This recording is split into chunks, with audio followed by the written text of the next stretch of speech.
Good morning class. Good morning sir. थोड़ा बोलना है भाई। आप ठीक, चलिए बीटेक फर्स्ट ईयर, ठीक है जी। बीटेक फर्स्ट ईयर 2025-26 का नया बैच हम लोग स्टार्ट कर रहे हैं, है ना। तो आप सभी का फिजिक्स क्लास में हम हार्दिक स्वागत अभिनंदन करते हैं। हाँ जी, हाँ ले जा बिल्कुल। चलिए तो बीटेक फर्स्ट ईयर में मैं आप लोग का क्लास लूँगा और मैं आप लोग को पढ़ाऊँगा फिजिक्स। कौन सा सब्जेक्ट? फिजिक्स। फिजिक्स में आपको बहुत बढ़िया तरीके से आपको फिजिक्स देखने को मिलेगा। आप क्लास 11th में जो फिजिक्स पढ़ के आए हो, क्लास 12th में जो फिजिक्स पढ़ के आए हो, उससे भी बढ़िया, ठीक है, उससे भी बढ़िया फिजिक्स आपको देखने को मिलेगा। और सबसे अच्छी बात यह है कि मान के चलो कि किसी दिन आप कॉलेज नहीं आते हो, किसी दिन मेरा लेक्चर मिस कर दिए, तो आपको 100% वीडियो लेक्चर के माध्यम से आपको वो लेक्चर प्रोवाइड हो जाएगा। ठीक, देखिए मैं ये बोलूँगा, आपके पेरेंट्स स्कूल से लेके कॉलेज में एडमिशन करा दिए, ठीक है। अब आप क्या रोल बनता है, what is the responsibility of your side, ठीक, कि आप एकदम अच्छे से पढ़ाई करें, ठीक है। केवल सब्जेक्ट और सिलेबस खत्म करना this is not our priority, okay. हम इस कॉन्सेप्ट के साथ पढ़ेंगे कि आपका गेट है ना, जो भी आप इंजीनियरिंग के बाद एग्ज़ाम दिलाएंगे, उस एग्ज़ाम में what is the role of physics and how many questions asking from that physics portion. These are the very important factor.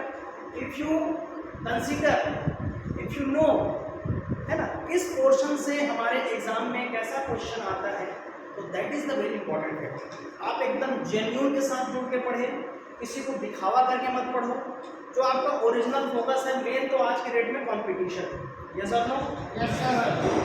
है ना, आज की डेट में क्या है हमारा चीज, कंपटीशन है ना। यदि हम फिजिक्स पढ़ रहे हो तो हम केवल देखो, आप बीटेक हो ना, अब 11th-12th जो है प्योर साइंस है। 11th-12th क्या है आपका, प्योर साइंस है। अब आप बीटेक में आ गए, मतलब इंजीनियरिंग में है, तो इंजीनियरिंग में केवल क्या है, उसके एप्लीकेशन पार्ट को पढ़ा जाता है। मतलब जिस फिजिक्स के टॉपिक में जो एप्लीकेशन वाला पार्ट आता है, जिससे आप कुछ बना सको। Suppose we take one example from Ohm's law, okay. Ohm's law, this is very well known equation, V is equal to IR और V is directly proportional to I। This is called what, Ohm's law. अब इसको तो 11th-12th में आपने 12th class में पढ़ लिया है ना। What is the role of this concept in BTech? यहाँ से आप प्रीवियस लेक्चर पढ़े हो सर का, अखिलेश सर का, BEE का, है ना, बेसिक इलेक्ट्रिकल इंजीनियरिंग का। तो बेसिक इलेक्ट्रिकल इंजीनियरिंग में क्या देख रहे हैं आप कि पूरे फिजिक्स का जो हम लोग पढ़े हैं क्लास 12th में, उसी का आप एप्लीकेशन पार्ट देखोगे, आप न्यूमेरिकल सॉल्व करोगे। उसी का क्या करोगे, न्यूमेरिकल सॉल्व करोगे। How many students from CBSE board? 1 2 rest of all CBSE board और state board, all are state board? Yes sir. Okay. So medium is not a barrier to teach any subject, okay? तो मैं यहाँ पर आपका दोनों language use करूँगा, हिंदी और English. If you face any type of difficulty in any place, you have asked quickly, okay? आप किसी में शर्माना नहीं है, कुछ नहीं कर रहे हैं, आप वही बच्चे बन के पढ़ोगे तो ज़्यादा अच्छा सीख पाएंगे, ठीक है। अब यहाँ कॉलेज आ गए हैं भाई, हम थोड़ा बड़े बच्चे हो गए हैं, तो फिजिक्स क्लास में थोड़ा सा उसको डाउन करना है। और जो पूछने का जो तरीका है ना, पूछने का तरीका मतलब आपको डाउट जहाँ लग रहा है वहाँ दिमाग से खड़ा होकर पूछना है। आपको समझ में नहीं आए, why we are wasting our time, समझ आ रहा है? आपको जहाँ डाउट लगे वहाँ आप क्वेश्चन करिए, ठीक। चलिए आज हम लोग देखेंगे बीटेक फर्स्ट ईयर के सिलेबस पर डिस्कस करेंगे। किस पर डिस्कस करेंगे? सिलेबस। तो हम लोग पढ़ेंगे फिजिक्स, ठीक। BTech first year, how many students? 2 2 4 6 2 8 10 12 15 students are present BTech first. चलिए तो स्टार्ट कर रहे हैं क्या फिजिक्स के सिलेबस में। ठीक, according to your syllabus this physics is divided into 5 parts. How many parts? 5 parts. Unit 1, Unit 2, Unit 3, Unit 4 and Unit 5. Okay? Unit 1, 2, 3, 4 and 5. क्या क्या नाम है इसका? देखते हैं। फिजिक्स के बारे में बताने की जरूरत नहीं है। फिजिक्स जो हमको दिखता है बेसिक चीज़ है, जो आसपास दिखेगा उसी का नॉलेज लेना है। क्या जाता है फिजिक्स यूजेस शब्द से मिलकर बना है, तो यहाँ पर डिस्कस करने की कोई जरूरत नहीं है। बड़े क्लास में आएंगे थोड़ा सा लगना चाहिए ना। ठीक है, हंसते मुस्कुराते पढ़ना है। ठीक है, टेंशन वेंशन नहीं लेना है। पहला चीज़ क्लियर करा, पढ़ाई लिखाई का काम एकदम पेशेंस के साथ करो, आराम से करो। पहली बार पढ़ाई करो उसको आराम से करो किसी भी टॉपिक। ठीक है, अपने साइड से एक्स्ट्रा जोड़ के या ऐसा हो सकता है डिरेक्शन लगाने वाला काम बिल्कुल नहीं करना। जो आपको समझ में नहीं आ रहा है थोड़ा रुक जाना है, सर कैसे बता रहे हैं उसको कैसे लिखना है, लिखने का तरीका कैसे है, आंसर कैसे लिखना है, इस चीज़ को आपको पकड़ना है। ठीक, चलिए तो यूनिट 1 का नाम है हमारा रिलेटिविटी। क्या है? रिलेटिविटी। क्या है? रिलेटिविटी। ठीक है, यूनिट नंबर 2 न्यूक्लियर फिजिक्स। क्या है? Nuclear physics. What is the name of unit number 2? Nuclear physics. And what is the name of unit number 3? Geometrical optics. What is the name of unit number 3? Geometrical optics. And what is the name of unit number 5? Wave optics. Wave optics. And number last, unit number 5, laser. What? Laser. This is your 5 units. Okay. First is what? Relativity. Second is what? Nuclear physics. Third is what? Geometrical optics. Fourth is what? Wave optics. Number last, laser physics. आप note सकते हैं यहाँ पर laser physics. Laser physics. देखिए आप अपने syllabus को ध्यान से देखेंगे तो कहीं ना कहीं हर एक पार्ट को डाला गया है। जैसे रिलेटिविटी की बात करें, न्यूक्लियर फिजिक्स हो गया, ज्योमेट्रिकल ऑप्टिक्स हो गया, वेव ऑप्टिक्स हो गया और लेजर। जैसे आप रिलेटिविटी को देखेंगे तो आप एक चीज पढ़े होंगे, special theory of relativity. What? Special theory of relativity. What is special theory of relativity? There are 2 postulates. How many postulates? 2 postulates. तो इसको 1 by 1 हम जब आएंगे तो उस पर डिस्कस करेंगे। तो इसके अंदर कौन कौन सा चीज़ है इसको डिस्कस कर लेते हैं। ठीक है, ये जो रिलेटिविटी है, relativity is based on 2 concept. How many concept? 2 concept. First is state of rest. First is what?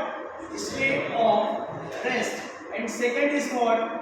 State of motion. Second is what? State of motion.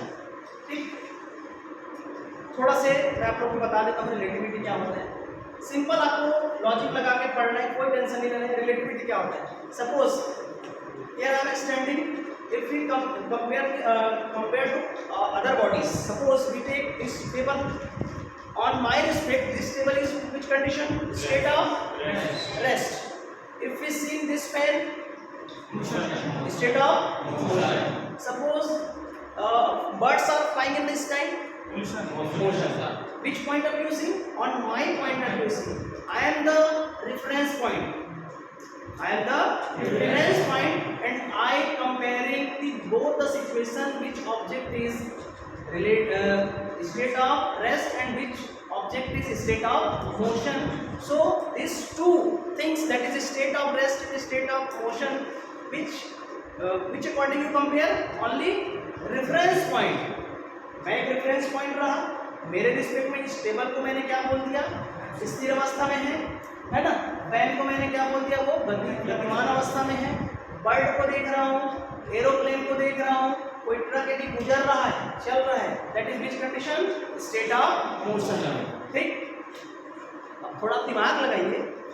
We are already in earth and we know the concept of solar system. Our Earth is already in a motion condition. Then how to clarify this object is state of rest and this object is state of motion? यहाँ पे concept को पढ़ना है ना, जबरदस्त समझ आ रहा है। इसके कॉन्सेप्ट को पढ़ना क्या कहलाएगा, रिलेटिविटी। जब उसमें वन बाय वन घुसेंगे तो आपको समझ में आएगा कि क्या होता है रिलेटिविटी। तो कहीं ना कहीं इंटरेस्ट जगह आप लोग में कि कैसे रिलेटिविटी हमारे काम की चीज़ है। तो यहाँ पर एक आपका ब्रेन थोड़ा सोचने का लेवल के अकॉर्डिंग उसको सिलेबस में रखा गया है कि हम किस तरह से सोचते हैं। ठीक है, तो लास्ट में कंक्लूजन जो निकलेगा, in this universe no any object is perfectly state of rest and perfectly state of motion. In this universe each and every object is which condition, state of motion. So this is the concept of relativity. Correct, थोड़ा थोड़ा overview में दे दे रहा हूँ। Next, nuclear physics. What do you mean by nuclear? Nuclear, suppose we take nucleus. We take nucleus inside and outside. Inside the nucleus, electron and neutron and proton. Proton is positive, neutron is chargeless. Chargeless, not a negative. Negative is what? Electrons. Electron are negative and proton is positive. Okay. इसके बीच का concept है क्या, आप class 11th में पढ़े हो। There are 4 type of forces are available in our nature. First is gravitational force, weak force, strong force and electromagnetic force. These are 4 forces we compare in all objects with this difference. Okay? तो हम लोग देखे थे कौन किससे comparison है। ठीक है, तो हैवी ऑब्जेक्ट है तो उस कंडीशन में क्या है, न्यूक्लियस वाले में क्या होता था, है ना। तो इसके बीच का जो कॉन्सेप्ट पढ़ेंगे वो क्या जाएगा हमारा न्यूक्लियर फिजिक्स। इसमें हम बहुत बढ़िया टॉपिक पढ़ेंगे, न्यूक्लियर रिएक्टर। क्या पढ़ेंगे, न्यूक्लियर रिएक्टर। इसमें क्या क्या पढ़ेंगे, nuclear reactor, controlled and uncontrolled chain reaction. ठीक है, क्या होता है controlled and uncontrolled chain reaction. जैसे एक एग्जांपल बताना चाहूँगा कि कोई हम रिएक्शन कराएं, केमिस्ट्री सब पढ़ गए हैं। केमिस्ट्री में क्या होता है कि जब हम कोई रिएक्शन कराते हैं तो यदि वो रिएक्शन कुछ समय के बाद रुक जा रहा है अपने से, ठीक है, वो और आगे नहीं बढ़ रहा है, तो वो क्या हो जाता है, कंट्रोल्ड चेन रिएक्शन कर रहा है। लेकिन एक ऐसा एक रिएक्शन लेते हैं जिसमें क्या होता है, उसका रिएक्शन रुकता नहीं है, वो फिर 3 न्यूट्रिनो फिर 3 न्यूट्रिनो के फॉर्म पे निकलते जाता है, तो वो क्या है हमारा अनकंट्रोल्ड चेन रिएक्शन है। आप क्लास 12th में पढ़ के आए हो, कौन सा, nuclear fission and nuclear fusion. ठीक है, नाभिकीय विखंडन और नाभिकीय संलयन। What is fission? Fission, what is fission? We take one heavy object and this object is split into how many parts? 2 parts. This one is called what? Nuclear fission. And what is fusion? Fusion, that means we take 2 lighter nuclei combined and then make one part. That is called what? Nuclear fusion.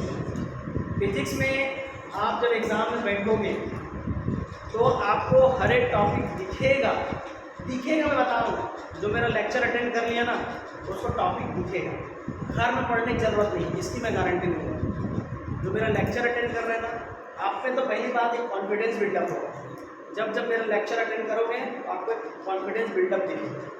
ठीक है, देखो भाई, जो चीज़ पढ़ रहे हो उसमें किसी भी प्रकार का ना हमको थोड़ा बहुत खुदा खादी वाला डाउट रहना ही नहीं चाहिए, है ना। न्यूक्लियस के अंदर प्रोटॉन और न्यूट्रॉन, आउटर मोस्ट ऑर्बिट में इलेक्ट्रॉन, खत्म कहानी। इसके अंदर हम जा ही नहीं रहे, हमारा सिलेबस इतना ही बोल रहे हैं। ठीक, कौन पॉजिटिव होता है, कौन नेगेटिव होता है, कौन चार्जलेस होता है, खत्म करो। चाहे रेक्टिफिकेशन बोलो, चाहे अंडरस्टैंडिंग के पर्पज से पढ़ो, आया ना। इतना होता है मतलब होता है, उसके आगे का जानना नहीं है, फिर वापस आ जाओ, फिर दूसरे टॉपिक को पढ़ो। करेक्ट, तो यहाँ पर हम लोग क्या देखेंगे, controlled and uncontrolled chain reaction, nuclear fusion, nuclear fission, nuclear fusion in star, star कैसे टूटता है फूटता है, इसके भी कॉन्सेप्ट को कहाँ पढ़ेंगे, यहाँ पे। प्रोटॉन प्रोटॉन साइकिल क्या होता है, कार्बन साइकिल क्या होता है, सब कहाँ पढ़ेंगे, न्यूक्लियर फिजिक्स में। और the most and most important point and topic कहना चाहिए जो आपके एग्जाम में फंसता है वो कहलाता है क्या, न्यूक्लियर रिएक्टर। क्या कहलाता है, न्यूक्लियर रिएक्टर। क्या कहलाता है, nuclear reactor and it's site selection. ठीक है, न्यूक्लियर रिएक्टर, ठीक है, इसको देखेंगे।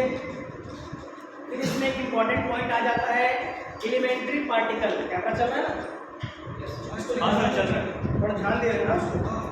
तो इसमें एक और चीज देखेंगे कि हम लोग न्यूक्लियर रिएक्टर के बाद आता है nuclear fusion. The most important चीज होता है हमारा एलिमेंट्री पार्टिकल। इस पूरे अर्थ में, इस ब्रह्मांड में कितने प्रकार के एलिमेंट्री पार्टिकल्स हैं तो उसको देखेंगे। अब क्या होता है एलिमेंट्री पार्टिकल, आप नाम सुने होंगे बोसॉन का, आप नाम सुने होंगे फर्मियंस का, आप नाम सुने होंगे ग्रेविटॉन्स का, पियोन का, मेसॉन का, पढ़े हो कि नहीं पढ़े। जितने छोटे छोटे हैं इलेक्ट्रॉन, प्रोटॉन, न्यूट्रॉन, ये सब किसका पार्ट है, एलिमेंट्री पार्ट है।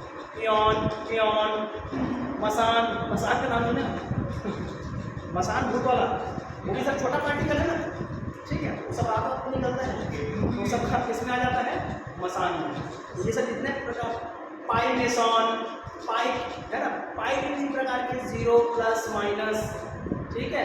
तो इस टाइप का जो एलिमेंट्री पार्टिकल बनेंगे, ये भी 5 नंबर का मोस्ट इंपॉर्टेंट है। कौन, एलिमेंट्री पार्टिकल। मैं इसीलिए सिलेबस हर साल बच्चों से डिस्कस करता हूँ ताकि बच्चे को क्या पढ़ रहे हैं ये पता होना चाहिए, सिलेबस में आपके क्या क्या है ये पता होना चाहिए, तब उसके बाद आपने को पढ़ाई स्टार्ट करना चाहिए। हमारे सिलेबस में पता रहेगा तब आगे बढ़ेंगे, तो आपको बेनिफिट मिलेगा। और इधर गुरु जी लोग पढ़ाए जा रहे हैं, आपको सिलेबस का ठिकाना नहीं है, चलो रे दौड़ जाओ आगे निकल। मैं कॉलेज के पढ़ाई को भी कॉलेज लेवल का नहीं, आप सिंसियरिटी के साथ पढ़ोगे तभी आपका भविष्य कुछ ग्रोथ होगा। आप सिलेबस को स्किप करके भागोगे तो आपको नुकसान देगा, मैं गारंटी बता रहा हूँ। फिर से जहाँ से गाँव से हैं वापस गाँव ही चले जाएंगे। मैं क्लियर कट बात कर रहा हूँ, मोटिवेशनल टाइप बोलो जब कुछ बोलो, है ना। यदि आप अपने लाइफ में आगे बढ़ना चाहते हो तो ये सब चीज़ को पूरा पार करके जाना ही पड़ेगा। जो सिलेबस में ईमानदारी से पूरा होगा, एक भी चीज़ नहीं छूटना चाहिए। पढ़ो आगे। तो एलिमेंट्री पार्टिकल हो गया, इसमें 2 टॉपिक और पढ़ेंगे, इलेक्ट्रॉन बैलिस्टिक्स। क्या पढ़ेंगे, electron ballistics. What is electron ballistics, there are 2 types of electron, जब मोशन ऑफ होता है। और इसके बाद हम लोग देखेंगे स्पेक्ट्रोस्कोपी। एक होता है एस्टन मास स्पेक्ट्रोस्कोपी, एक होता है बैनब्रिज मास स्पेक्ट्रोस्कोपी। क्या होता है, एस्टन मास, एक होता है क्या, एस्टन मास स्पेक्ट्रोस्कोपी, एक होता है हमारा बैनब्रिज मास स्पेक्ट्रोस्कोपी। अभी सुन तो ले रहा हो, क्या करें, सुन ले, सुनते ही धीरे धीरे याद होता है। एक बार मैं बोलूँगा, जब टॉपिक पढ़ाऊँगा फिर आप लोग लिखोगे, फिर टेस्ट के लिए पढ़ोगे, फिर सेशनल के लिए पढ़ोगे, फिर फाइनल एग्जाम के लिए पढ़ोगे। इतने में क्या हो जाओगे, आप एकदम चमकदार बन जाओगे, है ना। इतने बार में किसी बच्चे को समझ में नहीं आया तो मतलब दिक्कत वाली बात है बच्चे, है ना भाई। 4-5 बार जो शब्द को रिपीट करके आदमी बिना बोले कुछ तो कुछ सीख जाता है। हम तो बोल के सिखाएंगे आपको। चलो, तो ये हो गया किसमें, nuclear physics. Now come to the unit number 3, geometrical optics. Geometrical optics में हम लोग पढ़ेंगे कार्डिनल पॉइंट्स। क्या पढ़ेंगे, cardinal points. There are 6 cardinal points. How many cardinal points, 6 cardinal points. 2 focal, 2 nodal, 2 principal. सुने बस रहो। कार्डिनल पॉइंट्स कितने होते हैं, how many cardinal points are there, 6 cardinal points are there.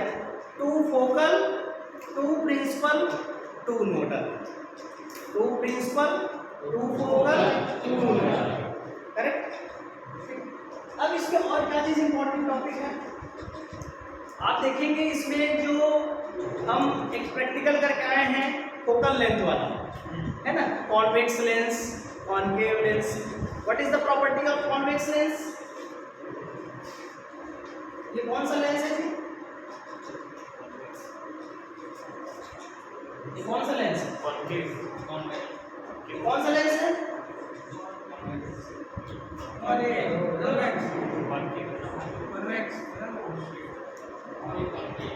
ये क्या है? कॉन्केव। सपोज इसमें लाइट इंसिडेंट कराएंगे, लाइट एंटर कर रहा है, what is the property of convex lens? I am asking lens, not a mirror. Mirror is just showing the opposite property of lens.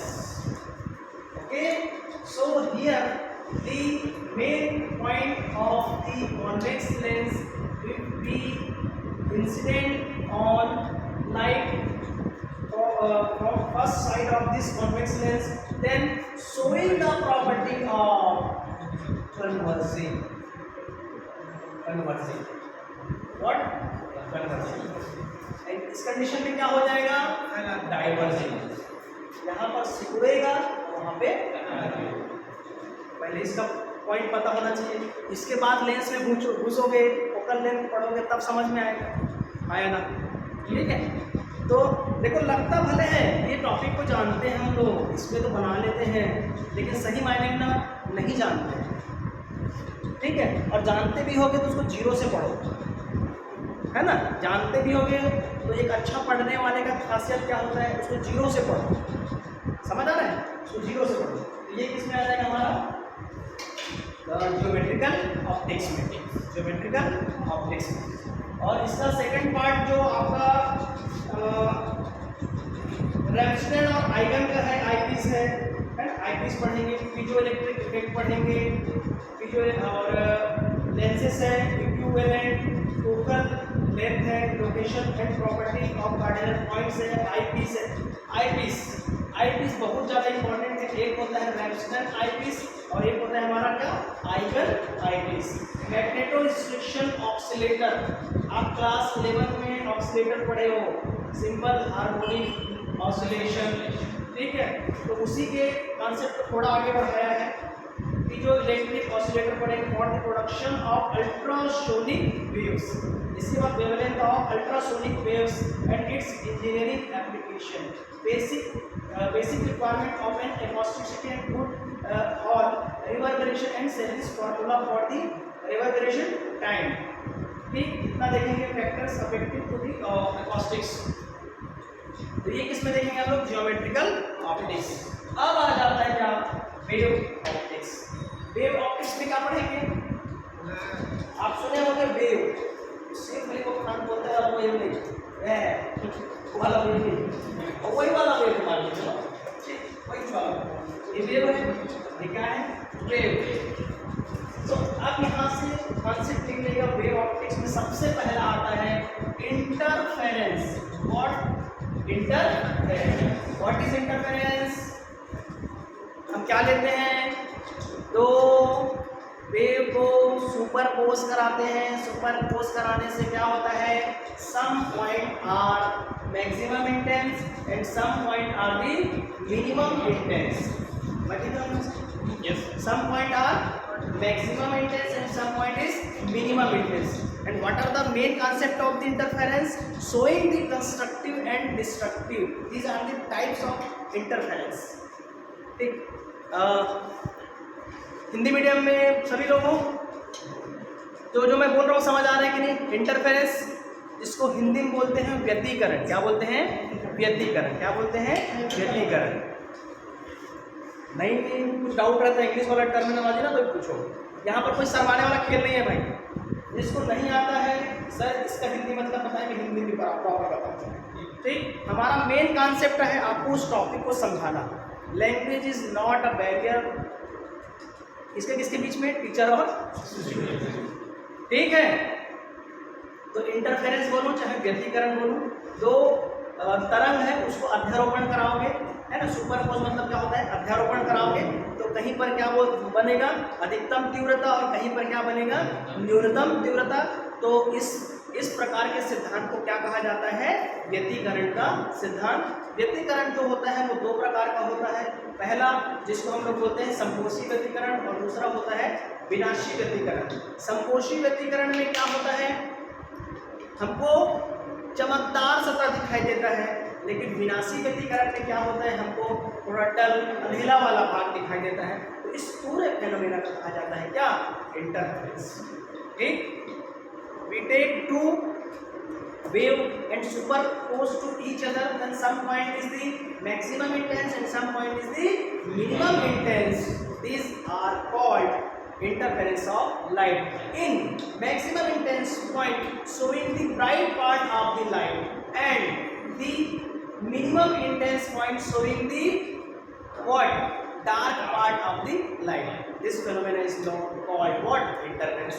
Interference are two types. First is constructive interference, second is what, destructive interference. In constructive interference, which type of fringes are making, bright, maximum intense, bright and maximum intense. And now I am talking about the destructive interference, the dark part and minimum intense. These are the whole phenomena of interference.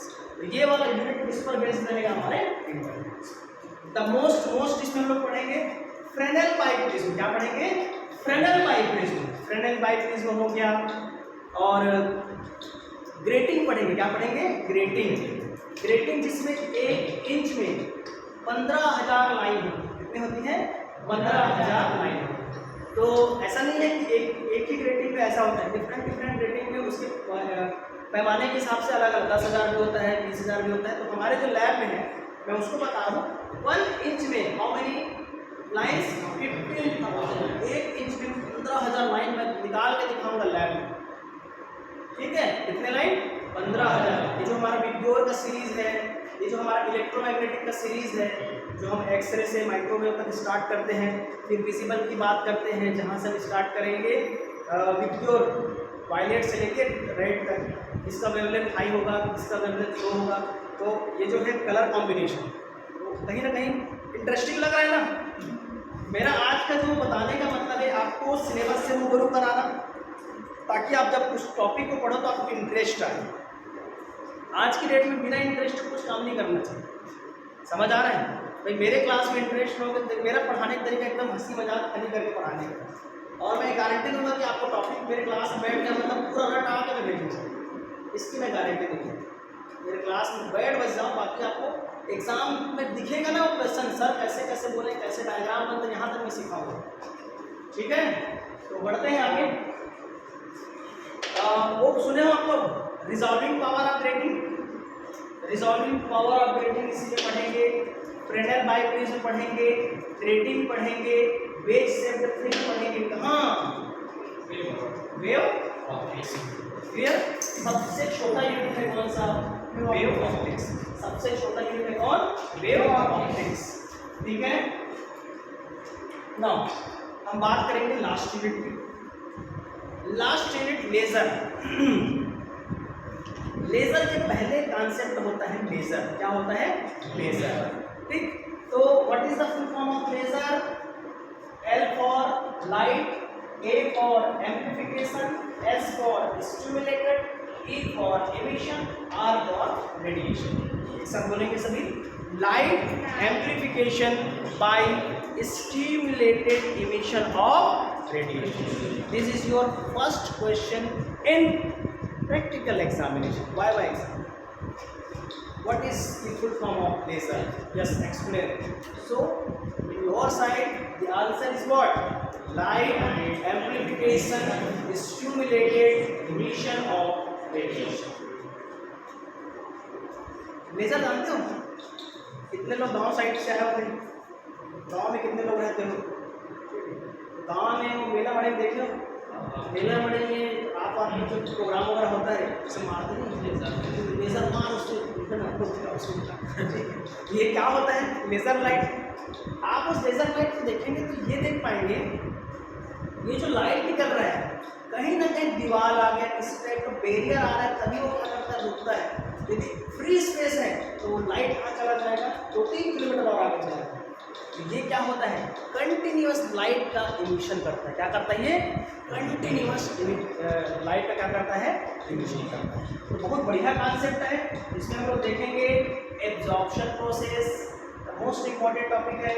इसमें हम देखेंगे spontaneous, इसमें हम बात करेंगे stimulated thing, इसकी बात करेंगे स्टिमुलेटेड, एब्जॉर्प्शन, स्पॉन्टेनियस, स्टिमुलेटेड। पहली बार देखिए होगा ऐसा क्लास जिसमें एक ही क्लास में सब धड़ धड़। देखो पढ़ाई ऐसे ही करना चाहिए नियम से, गुरुजी लोग खुद प्रिपरेशन करके आना चाहिए, बच्चों के भविष्य के साथ नहीं खेलना चाहिए, मेरा ये मानना है। कोई इंसान यदि आपको टाइम दे रहा है उसको ईमानदारी से शिक्षा दीजिए आप, मेरा ये है। क्यों किसी का टाइम वेस्ट करोगे यार, कोई फालतू थोड़ी बैठ रहे हो, इतने पैसा दे के आए हो, सही है कि नहीं? प्राइवेट जगह से पढ़ रहे हो तो आपका क्या होना चाहिए और टीचर की क्या रिस्पॉन्सिबिलिटी बनना चाहिए कि हम जितना सब्जेक्ट का नॉलेज रखें, है ना, फुल डिलीवर होना चाहिए, किसी भी प्रकार का वो नहीं है। भाई सिलेबस आपके दिमाग में रहेगा तब तो इंटरेस्ट जगेगा ना फिजिक्स को क्या कैसे करते हैं। सपोज कोई टीचर को दूसरा एग्जाम्पल दे रहा है, डिमांड टर्म्स आ गया, मान लो एब्जॉर्प्शन, अरे सागर सर तो बोले थे कि एब्जॉर्प्शन का है टॉपिक, एब्जॉर्प्शन जानोगे ना तब तो समझ आएगा ना। ठीक, चलिए तो इसमें हम लोग क्या देखेंगे, एब्जॉर्प्शन, बोलिए क्या है एब्जॉर्प्शन, स्पॉन्टेनियस, स्टिमुलेटेड। क्या होता है? देखो भाई अब हिंदी मीडियम थोड़ा बने नहीं रहना है, अब थोड़ा इंग्लिश मीडियम में कन्वर्ट होना पड़ेगा, ठीक है। मैं समझाने के लिए आपको बहुत अच्छे तरीके से हिंदी में यूज़ करूँगा, लेकिन क्योंकि आपका फाइनल जो एग्ज़ाम होता है वो इंग्लिश में होगा, ठीक है, तो आप थोड़ा से अडॉप्ट कीजिए इंग्लिश टर्मिनोलॉजी। क्या किसको बंद हो गया क्या? तो इंग्लिश टर्मिनोलॉजी को आप थोड़ा से वो कंटिन्यू कीजिए, सोफिस्टिकेट बनने की जरूरत नॉर्मल है। चलिए इसके बाद हम लोग देखेंगे temporal and special coherent of light. क्या देखेंगे? Temporal and special coherent of light. What is temporal and what is coherent? Coherent that means एक साथ चलना, दो वेव है एक साथ चल रहा है, ऊपर हुआ तो नीचे वाला भी ऊपर, नीचे आया तो नीचे वाला भी ऊपर, इस टाइप सेम चलेगा, तो ये क्या कहलाएगा? कोहेरेंट। अब एक का मुंडी ऊपर एक का मुंडी नीचे, ऐसे ऐसे, तो ये क्या हो जाएगा? इनकोहेरेंट। क्या होता है? इनकोहेरेंट। देखिए जो कॉन्सेप्ट बोलता है उसको ब्लैक बोर्ड का कम उपयोग करके यदि आप दिमाग चला के उसको चीज़ समझेंगे ना ज़्यादा समझ में आएगा, ठीक है। मैं यहाँ पर समझाता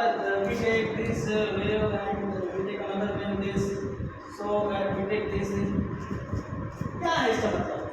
एक साथ गया कोहेरेंट, अलग अलग गया इनकोहेरेंट। भूलोगे क्या कभी? खत्म कहानी। ये दो ए बी और सी, ए बी सी क्या है? ए और बी क्या है? कोहेरेंट। बी और सी क्या है? इनकोहेरेंट। आया समझ में? तो यहाँ से ये हो गया। यहाँ से अब इम्पोर्टेंट क्वेश्चन बनता है टाइप्स ऑफ लेजर। क्या होता है? Types of laser. आपके सिलेबस में वैसे तो हमारा सॉलिड, लिक्विड, गैस और भी हमारे सेमीकंडक्टर लेजर होते हैं जो मैं एमएससी में पढ़ाता हूँ, तो एमएससी में बाकी का है, लेकिन आपके सिलेबस में केवल 3 ही लेजर है। कितने लेजर है? 3 लेजर। और 3 लेजर में से 100% रिपीट होता है। पहला होता है रूबी लेजर। क्या होता है? Ruby laser. First is what? Ruby laser. Second is what? Helium neon laser. Second is what? Helium neon laser. And third is what? ND-YAG laser. That is what? That is what? ND-YAG laser. What is the full form of ND? Neodymium doped yttrium aluminum garnet. ठीक है? Neodymium doped yttrium aluminum garnet. ये हो गया हमारा third type का laser. Second type का मैं बताया हूँ वो है हमारा हीलियम नियॉन लेजर, और नंबर फर्स्ट बताया हूँ क्या? Ruby laser. Ruby laser is the first solid state laser. Ruby laser is the first solid state laser. इन तीनों लेजर को टाइप्स के अकॉर्डिंग बांटा गया है। तो सॉलिड स्टेट का जो पार्ट है वो कौन है? Ruby laser. इस संसार में सबसे पहले जो लेजर बना, ठीक है, वो कौन सा है? Ruby laser. क्या है? Ruby laser. कब बना? 1960 में। कब बना? 1960 में। पहला लेजर कब बना? 1960। साइंटिस्ट का नाम है TH मैमन। क्या नाम है? TH मैमन। क्या है? मैमन। इसीलिए क्या है मैन याद करने का तरीका है मैन PH मैन। ठीक गर्ल्स क्लियर हो रहा है? पढ़ाई नहीं रहा बस सिलेबस डिस्कस कर रहा हूँ। ये होता है फर्स्ट गैस लेजर। ये क्या है हमारा फर्स्ट गैस लेजर। ये क्या है first solid state laser. First solid state laser but helium neon is what first gas laser. Correct? ये भी हमारा सॉलिड स्टेट का पार्ट है। इसका पार्ट है सॉलिड स्टेट का पार्ट। ये किसका लेजर है सॉलिड स्टेट का। ठीक इसके एनर्जी लेवल्स के अकॉर्डिंग देखेंगे, इसके ड्रॉबैक्स देखेंगे, एडवांटेजेस देखेंगे, डिसएडवांटेजेस देखेंगे, एप्लीकेशन पार्ट देखेंगे। तो ये किसमें आ जाएगा हमारा लेजर। ये तो इस यूनिट का फर्स्ट पार्ट होगा क्या लेजर का। इसका सेकंड पार्ट जो होता है वो होता है क्या फाइबर ऑप्टिक्स। क्या होता है फाइबर ऑप्टिक्स। क्या होता है fibre optics. Fibre optics is thin as human hair. हमारे मानव के बाल से भी क्या होता है बहुत ही थिन। अच्छा मेला मड़ेल गए होंगे ऐसे गुलदस्ता बेचते रहता है और ऐसे निकले रहता है। ठीक है और यहाँ पर लाइट जलता है और उसके कोने में क्या है लाइट निकला रहता है। ये क्या है फाइबर ऑप्टिक्स। पूरा सब तुम लोग के इंजीनियरिंग का कॉन्सेप्ट पूरा दुकान गाँव के मेला मड़ाई में बता अच्छे से। आप जाओगे ना जब मेला मड़ाई या मॉल वगैरह जाओगे तो सब टॉपिक को देखना। हाँ ये हो रहा है ठीक है जी। तो ये जो फाइबर ऑप्टिक्स है ये कॉन्सेप्ट वर्क करता है जिसका नाम है TIR। इस कॉन्सेप्ट वर्क करता है TIR टोटल इंटरनल रिफ्लेक्शन पूर्ण आंतरिक परावर्तन। किस कॉन्सेप्ट पे पूर्ण आंतरिक परावर्तन के। फाइबर ऑप्टिक्स को हिंदी में फाइबर ऑप्टिक्स से ही बोलते हैं मेरे ख्याल से है ना फाइबर ऑप्टिक्स। और ये किस कॉन्सेप्ट पे वर्क करता है टोटल इंटरनल रिफ्लेक्शन। अब क्या होता है टोटल इंटरनल रिफ्लेक्शन वो 90 अंश घूमेगा 90 अंश सीधा सीधा। जैसे पाइप है ना ये पाइप बनाती है। ये पाइप क्या करता है यहाँ से दूसरा यहाँ से 90 अंश बनाते हुए जाएगा। ये भी 90 में ये 90 में ये 90। ठीक है क्या इसका कॉन्सेप्ट क्या होता है जिस इंटेंसिटी के साथ यहाँ पर लाइट इंसिडेंट की हो उसके दूसरे वाले मुंडी में उतने ही इंटेंसिटी का हमको लाइट मिलेगा। ये क्या कहलाता है जब उसको ब्रीफ से पढ़ेंगे तो आपको और मजा आएगा। चलिए अब मैं एक्सप्लेन कर रहा हूँ यूनिट नंबर 1 को क्योंकि मैं यूनिट नंबर 1 पर एक्सप्लेन नहीं। हम लोग यहीं से पढ़ना स्टार्ट करेंगे क्या यूनिट नंबर 1 से। तो मैं कल से यूनिट नंबर 1 स्टार्ट करूँगा। तब तक थोड़ा सी कहानी यहाँ पर बता देता हूँ कौन कौन सा इसमें पढ़ेंगे हम लोग। इसमें हम लोग बात करेंगे स्पेस का। किसका बात करेंगे स्पेस का। इसमें हम बात करेंगे टाइम का। किसका स्पेस और टाइम के कॉन्सेप्ट। ठीक है स्पेस और टाइम का कॉन्सेप्ट बड़ा ज़बरदस्त है।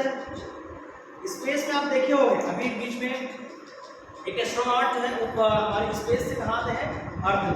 बहुत जय जयकार होता है हमारे भारत देश में बहुत बढ़िया बात है।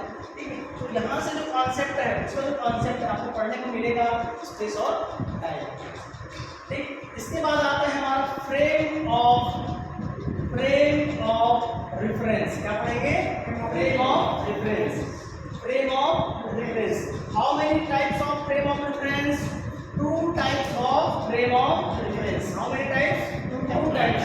First is inertial frame and second is non-inertial frame. First is what? Inertial frame of reference and second is non-inertial frame of reference. इस टॉपिक को पढ़ेंगे। इसके बाद हम लोग देखेंगे गैलीलियन ट्रांसफॉर्मेशन। क्या पढ़ेंगे गैलीलियन ट्रांसफॉर्मेशन।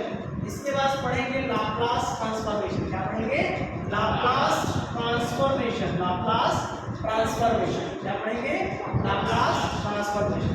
इसके बाद पढ़ेंगे डॉपलर इफेक्ट। क्या पढ़ेंगे डॉपलर इफेक्ट के बाद हम देखेंगे STR special theory of relativity. क्या देखेंगे STR special theory of relativity.